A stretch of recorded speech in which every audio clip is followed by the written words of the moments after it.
उत्तर प्रदेश के भदोही जिले में एक छोटा सा गांव है सुरियावा। दोस्तों, ये कहानी है भूपेंद्र जायसवाल जी के छोटे बेटे यशस्वी की। यशस्वी बचपन से ही क्रिकेट के शौकीन थे और उस पैशन को फॉलो करने के लिए 9 साल के यशस्वी अपने पिताजी के साथ मुंबई आए। 3 लड़के और घर की जिम्मेदारी के कारण पिताजी उन्हें मुंबई में अपने एक दोस्त के हाथ छोड़ गए। नाजुक हालात के चलते वो पैसे नहीं भेज पाते। पैसों की तंगी के कारण छोटे से यशस्वी को डेयरी फार्म में काम करना पड़ा। एक वक्त का खाना और रहना वही होने लगा। यशस्वी कहते हैं, मैं प्रैक्टिस में इतना थक जाता था कि डेयरी फार्म पर काम करना मुश्किल था। मैं सिर्फ प्रैक्टिस करता, काम नहीं कर पाता। उस बात से नाराज चाचा जी ने एक रात अचानक मुझे घर से निकाल दिया। मैं शौक में था कि उन्होंने सुबह होने का इंतजार तक नहीं किया। मेरे पास कोई रास्ता नहीं था। मैंने सामान उठाया और आज़ाद मैदान चला गया। दोस्तों, हम सोच सकते हैं कि एक 10 साल के बच्चे को मुंबई जैसे शहर में अचानक घर से निकाल दिया जाए तो उसकी क्या हालत हुई होगी। कहते हैं, अगर कुछ हासिल करने की लगन और चाहत हो तो भगवान किसी न किसी रूप में आकर मदद करता है। फिर यशस्वी को सहारा मिला एक टेंट का, लेकिन हालत ऐसी कि टेंट में ना लाइट थी ना पानी। टॉयलेट भी जाना होता तो 500 मीटर दूर पैदल चल के जाना पड़ता। बारिश में सारा पानी टेंट में आता था। उसके कारण उन्हें पूरी रात जागना पड़ता। जैसे तैसे एक वक्त का खाना और रहना हो रहा था। यशस्वी कहते हैं, कई बार तो खाना बनाने के चक्कर में मुझे पीटा भी गया। टेंट में रहना मेरे लिए आसान नहीं था। तकलीफ़ें काफ़ी थी, लेकिन मेरे जहन में एक ही चीज़ थी, मुझे क्रिकेट खेलना है और क्रिकेट खेलना है तो ये चीज़ें झेलनी पड़ेगी। वे आगे कहते हैं, शुरू में ये सब चीज़ें मैं मैनेज नहीं कर पा रहा था, लेकिन धीरे धीरे मैंने एडजस्ट करना सीख लिया। क्रिकेट का खर्चा और एक वक्त की रोटी के लिए यशस्वी ने कुछ दिन एक पानी पूरी के ठेले पर काम किया। उन्हें बुरा भी लगता जब उनके कुछ साथी दोस्त उसी ठेले पर आते। उनका उस टेंट के साथ सफ़र लगभग 3 साल तक चला। कोई दिन अच्छा तो कोई दिन बुरा जाता। यशस्वी कहते हैं, कुछ दिनों बाद मैं अकेला पड़ने लगा। वही चीज़ें करते करते मैं थक चुका था।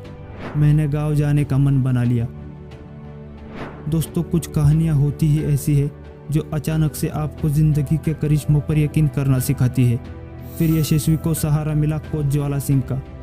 दरअसल एक लोकल टूर्नामेंट के चलते ज्वाला सिंह आज़ाद मैदान आए थे। उन्होंने देखा कि एक बड़ी ही खराब पिच के ऊपर एक छोटा सा लड़का बैटिंग कर रहा है। वही दूसरी तरफ एक सीनियर खिलाड़ी उसी पिच की कंप्लेंट कर रहा था। पूछने पर उन्हें यशस्वी के संघर्ष के बारे में पता चला। ज्वाला सिंह कहते हैं, जिस तरह यशस्वी ने संघर्ष किया है, मैं खुद को यशस्वी में देख रहा था। जैसे जैसे यशस्वी अपने बारे में बता रहा था, मैं अपने आप को महसूस कर रहा था। मैं भी 13 साल की उम्र में क्रिकेट खेलने के लिए यूपी से मुंबई आया था। मैं भी भूखा सोया हूँ। मैंने भी धक्के खाए हैं। वही मासूम सा चेहरा और वही संघर्ष। मुझे ऐसा लगा कि शायद ऊपर वाले ने मुझे मौका दिया है कि जो मैं खुद नहीं कर पाया वो इस बच्चे के जरिए हासिल करूं।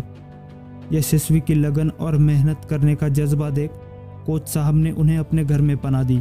सिंह साहब कहते हैं, मैंने यशस्वी को एक बच्चे की तरह संभाला है। बहुत से लोगों ने मुझ पर उंगलियां उठाई, लेकिन मुझे हमेशा लगता था कि मैं यशस्वी को नहीं अपने आप को सपोर्ट कर रहा हूँ। ज्वाला सिंह आगे कहते हैं, यशस्वी प्रतिभाशाली था, लेकिन परिस्थिति और आसपास के लोगों ने उसे दिमागी तौर पर कमज़ोर बना दिया था। मैंने सिर्फ हीरे को तराशने की कोशिश की है। दोस्तों, ज्वाला सिंह एक बड़ी बात कहते हैं। वो कहते हैं कि यशस्वी जैसे लोगों के लिए क्रिकेट पैशन नहीं, एक सर्वाइवल है। यशस्वी कहते हैं, ज्वाला सर मेरे लिए सब कुछ है। वो नहीं होते तो शायद मैं भी नहीं होता। मैं जहाँ से आया हूँ वो हमेशा याद रखूँगा और कोशिश करूँगा कि हमेशा मिट्टी से जुड़ा रहूँ। दोस्तों, हम जिस माहौल में रहते हैं, हमें ज़रूरत है ज्वाला सिंह जैसे लोगों की और यशस्वी जैसे होनहार शिष्यों की।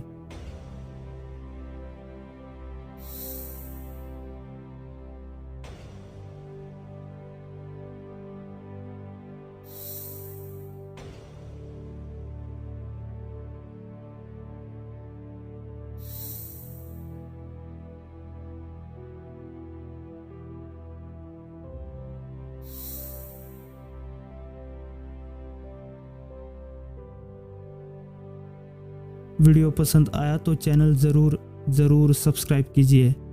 मैं काम की चीज़ें सुनाता रहूँगा। खुद पर विश्वास रखें, मेहनत करें, दूसरों की मदद ज़रूर करें और याद रखिए, वक्त हमारा है।